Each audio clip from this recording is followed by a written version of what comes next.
Olá pessoal, tudo bem? Nessa aula a gente vai finalizar a nossa revisão aí de ressonância magnética, né, que a gente iniciou na outra aula, e aqui a gente vai dar aquela pincelada em alguns dos demais componentes da ressonância magnética. Bom, na outra aula a gente tinha falado sobre o magneto, nessa a gente já vai começar a ver um pouquinho sobre algumas das bobinas, né, presente no Gantry, presente naquele aparelho principal responsável por realizar o exame, e as suas colocações. Vamos lá então. Antes de mais nada, eu quero começar falando sobre a bobina de radiofrequência. Parece meio óbvio aí, né, a função dela, que é produzir radiofrequência. Lembrando que a radiofrequência é uma onda eletromagnética, né, que está presente no espectro eletromagnético, é um tipo de onda aí mais utilizado para telecomunicação, e às vezes a gente faz aquela perguntinha, né? Ressonância magnética tem radiação ou não tem radiação? Quem fala que não tem radiação normalmente associa radiação sempre com raio-x, né? Ressonância magnética não tem radiação ionizante, aquela radiação que faz mal, que traz efeitos deletérios ao seu corpo. Ela tem um tipo de radiação que é a onda eletromagnética, que a gente chama de radiofrequência, que não traz danos à saúde como o raio-x traz, certo? Então, essa bobina de radiofrequência presente no aparelho, ela vai ser responsável a emitir essa radiofrequência. Essa radiofrequência, o que ela vai fazer? Qual que é a função dela? Resumidamente, ela vai excitar o tecido biológico. Ela vai dar energia, ela vai colocar em estado de excitação, ela vai energizar os prótons de hidrogênio. Vai colocar eles em fase, vamos dizer assim. Vai colocar ele em um estado de excitação controlado, para que depois essa energia venha retornar para o aparelho e através do retorno possa se gerar uma imagem. Tá? Então, na imagem que a gente tem aqui, a gente pode ver ela em verde. Né? A gente tem algumas das camadas de um possível magneto aqui. O magneto principal aqui em azul claro, né, responsável pela formação do campo magnético. Você tem a bobina de radiofrequência, responsável pela emissão da radiofrequência. E daqui a pouco a gente vai falar sobre a gradiente também, né, que está aí incluso. Bom, vamos lá. Depois dela, a gente tem a bobina Shinkoio. Não vou me deter muito aqui também. A bobina Shinkoio, ela serve para corrigir alguns distúrbios do campo magnético, né? Então, função da bobina Shinkoio, reforçar o campo magnético. A gente pode também usar a palavra, né, homogeneizar, né, deixar o campo magnético único, igual em em toda a região. Então a gente vai agora para um outro tipo de bobina de radiofrequência. Essa que está aqui, a qual nós estamos chamando de bobina de radiofrequência, ela não é a mesma que está no aparelho, que está no Gantry, que está naquele cilindro, naquele tubo. Essa bobina de radiofrequência, da qual nós estamos falando aqui agora, ela é uma espécie de antena. Ela tem a função de captar o sinal que vai vir da estrutura do paciente para levar para a máquina e a máquina para o computador e o computador produzir a imagem. Então, como que a imagem é formada na ressonância magnética? Pegando esse gancho aqui. A bobina de radiofrequência emite a radiofrequência que vai excitar o tecido biológico. Esse tecido vai ficar energizado. Depois, quando essa radiofrequência parar de ser emitida, quando ela for cortada, o tecido biológico vai pegar essa energia, vai pegar esse sinal e vai mandar de volta para a máquina. E quem que vai captar esse sinal que foi emitido pelo tecido biológico? Essas bobinas de radiofrequência aqui, a qual nós vamos falar agora, né?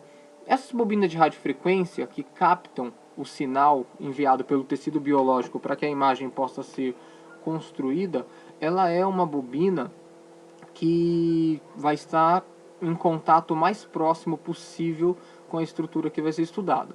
Então o paciente teve um problema no ombro, rompeu um ligamento no joelho, rompeu alguma estrutura aí na articulação do tornozelo, você vai, para o paciente do ombro, utilizar uma bobina de ombro. Para o paciente do joelho, você vai utilizar uma bobina de joelho, porque a bobina ela tem a forma anatômica mais aproximada de cada estrutura, né? O ideal é que os centros de diagnósticos tenham bobinas para se adaptar a cada estrutura, a cada região do corpo que vai ser estudada, certo? Então, a gente tem alguns exemplos.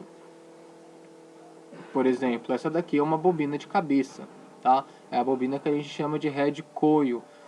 O local onde o paciente irá introduzir a cabeça deve ser imobilizada, porque o exame irá demorar alguns minutos, e aí essa bobina vai captar o sinal que vai vir da região do crânio do paciente. Se a gente avançar um pouco mais, a gente vai ver outros tipos de bobinas aqui, como por exemplo a bobina de mama, aqui uma outra bobina de mama que tem um formato diferente da anterior, né, mas ambas têm a mesma função. A diferença é que aqui eu tenho uma rampa para acomodar melhor o abdômen e o tórax da paciente. A famosa bobina chaminé, né, serve aí pro pé e pro joelho, chaminé porque tem essa estrutura aí, essa característica. E algumas parecem um simples colchonete, né? Algumas pessoas falam, eu já fiz um exame de ressonância, mas ninguém colocou nada em mim. Algumas de coluna, como a gente vê nessa imagem, parece um simples colchonete onde você deita. Essas bobinas, elas são separadas em algumas categorias. Eu tenho 3 delas aqui, só para a gente diferenciar, não vou entrar em muitos detalhes sobre as características específicas de cada uma. Mas a gente tem bobinas como, por exemplo, de volume, que também são chamadas de transceptoras, né? A diferença dessa bobina é que ela, além de captar o sinal do tecido biológico, além de captar o sinal que vem do corpo, ela também pode emitir radiofrequência para energizar ali o tecido biológico, certo? Então, no caso dessa bobina, não só o gantry, não só o cilindro com a sua própria bobina de radiofrequência vai energizar o paciente, mas também a própria a própria bobina de volume, né, que é corporal. A gente tem outra que a gente chama de bobina de superfície e outra que a gente chama de bobina de arranjo de fase. Essas duas, elas apenas, como que eu posso dizer, elas apenas captam mesmo o sinal do tecido, cada uma com as suas características, certo? Então, só para a gente reforçar, ambas a gente chama de bobina de radiofrequência. Tanto essa bobina aqui, que vai em contato com o paciente, que vai pegar um sinal que vem do paciente, e essa verdinha aqui também, que vai emitir radiofrequência, que vai energizar o corpo do paciente, tá? A diferença é que uma joga radiofrequência no paciente, a outra capta a energia que vem do paciente. E assim eu quero encerrar essa parte aqui sobre as bobinas de radiofrequência, só para a gente ir direto para gradiente, né? Enquanto na tomografia computadorizada as imagens são geradas no plano axial e o computador faz uma reconstrução no plano sagital, no plano coronal e até no 3D, se for necessário, na ressonância magnética a gente tem as bobinas gradientes. As bobinas gradientes são divididas em 3, X, Y e Z, e cada uma vai ser responsável por um tipo de corte. Por exemplo, a bobina X, ela é responsável pelo corte sagital, corte que divide aí o corpo ou a estrutura em direito e esquerdo. A bobina gradiente Z vai ser responsável pelos cortes axiais, que divide o corpo aí em superior e inferior, e as bobinas gradientes Y, que vai dividir o corpo ou a estrutura que está sendo analisada em anterior e posterior. Corte coronal Y, corte axial Z, corte sagital X. Bom, então para a gente já ir encerrando essa última revisão aí sobre o aparelho da ressonância magnética, a gente tem essas camadas do gantry, as câmaras do gantry, onde branquinho aqui no centro, o orifício onde o paciente entra. Logo depois a gente tem a body coil, né? Em português, bobina de corpo, que na verdade é a bobina de radiofrequência que vai emitir radiação, que vai emitir radiofrequência sobre o paciente. A próxima camada, a terceira, é onde ficam as bobinas gradiente, são as bobinas que vão ser responsáveis pelos cortes sagital, coronal e axial. Na quarta, a gente tem um espaço com vácuo e gás hélio resfriado. Na quinta, a gente tem as bobinas chincoio, que é aquela bobina de reforço para o campo magnético. Na sexta, a gente tem a bobina do magneto, né, que é o próprio magneto em si, que vai gerar o campo magnético. Sétimo, o hélio líquido, que vai dar aquela supercondutividade para o magneto, né? Aqui no caso a gente está falando de um magneto supercondutor. E no oitavo a gente tem vácuo, hélio e nesse vácuo hélio resfriado, junto com o pistão cold head. No caso, esse pistão aqui ele é responsável por fazer circular aí esse hélio resfriado. Bom, a gente vai encerrar por aqui para não ser muito cansativo.